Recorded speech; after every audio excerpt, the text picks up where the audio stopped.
बतझरनि MCLA Manmohan Brahma बिथाङा लामा जौगाखां खामानि मावदों।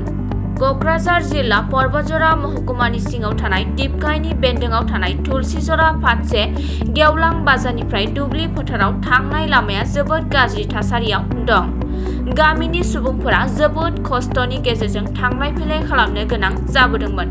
मख'नो गोनांदि गामिनि सुबुंफोरा 1 नं बतझर MCLA मनमोहन ब्रह्मखौ लोगो हमनानै लामानि जेंनाखौ फोरमायो। लोगोनो मानगोनां MCLA मनमोहन ब्रह्म बिथाङा गावनि MCLA फान्डनि रांजों बे लामानि जेंनाखौ बोस्रांनो 2 लाख रांनि पेकेजजों अन्थाइ बाला होहोनाय जायो। आरोबाव खाफाल मोजां बे तुलसीजरा फार्ट 3आवनो 3 लाख रांनि मोनसे लामाखौ बेखेवबावनाय जायो। मख'नो गोनांदि बे लामाया रायजोनि स्मशान घाटनि थाखाय जोबोद गोनांथारनि थाखाय बे स्किमखौ हमनाय जायो। लोगोसे गुबुन गामिजोंबो फोनांजाब लामा, बेनि थाखायनो 3 लाख स्किमजों मावफुंनायनि लामाखौ बेखेवना होयो। लोगोसे गामिनि बोराय बुरैफोराबो गोबां बाख्नायदों आरो गोजोननाय जासिदों MCLA मनमोहन ब्रह्मखौ। जोङो फाइनान्सियेल इयार 22 आरो 23 बेहाय MCLA फान्डनिफ्राय तुलसीजरा गामियाव श्मशानाव थांग्रा बे लामाखौ आं बेखेवफैदों। जोबोद दरकारि लामा, हाग्रा सिंजों थाङो बलेते, श्मशानजों थाङो बलेते जोंनो बयनिबो दरकारि।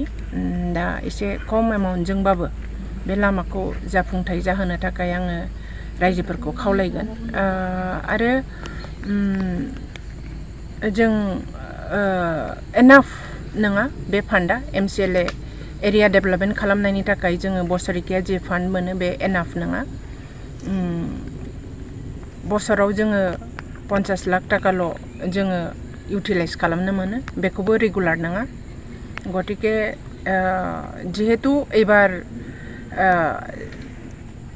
UPPL सरकारा BTC आव दा बर्तमाननि सरकारा मोनसे एरियाखौ डेभेलप खालामनायनि थाखाय जेबो स्पेशल पेकेज माब्लाबाबो हराखै बे कयेक बोसोराव। गामि सिङाव उन्नतिया स्तब्ध जानानै दङ, बन्ध जानानै दङ।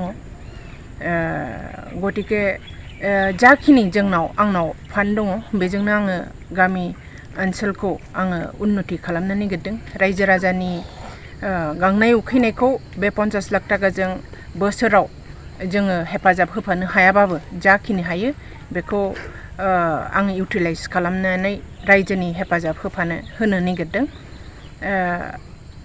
गतिके आं बेखौनो होननो सानो जे BTC सरकारा MCLA फान्डखौ समय मथे रिलिज खालामनानै होनांगौ आरो मोनसे समस्तिखौ MCLA 50 लाख MCLA फान्डजोंल' मोनसे समस्तिनि रायजो राजानि उन्नयनखौ सुफुंसार होनो हाया। गतिके MCLA फान्डा बारायनांगौ। कमप्लिटलि फेइलियर, रायजोनि कुनु आसा आशंका पुरन खालामनो हायाखै। रायजोनो नांगौखिनिनि बेसिकखौ बिसोरो होनो हायाखै, प्रभाइड खालामनो हायाखै। MGN नारेगानि काम निस्तब्ध, आरोबाव PWD नि जेसेबां उन्नयनमूलक काम जानांगौ बियो निस्तब्ध।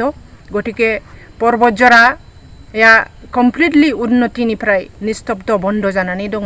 आरो अइन समस्तियाबो बेबादिनो 40टा समस्तिया गासिबो 40टा समस्तिनि रायजो राजाया नैबे सरकारनिफ्राय UPPL सरकारनिफ्राय बन्चित जानानै दङ उन्नतिनिफ्राय।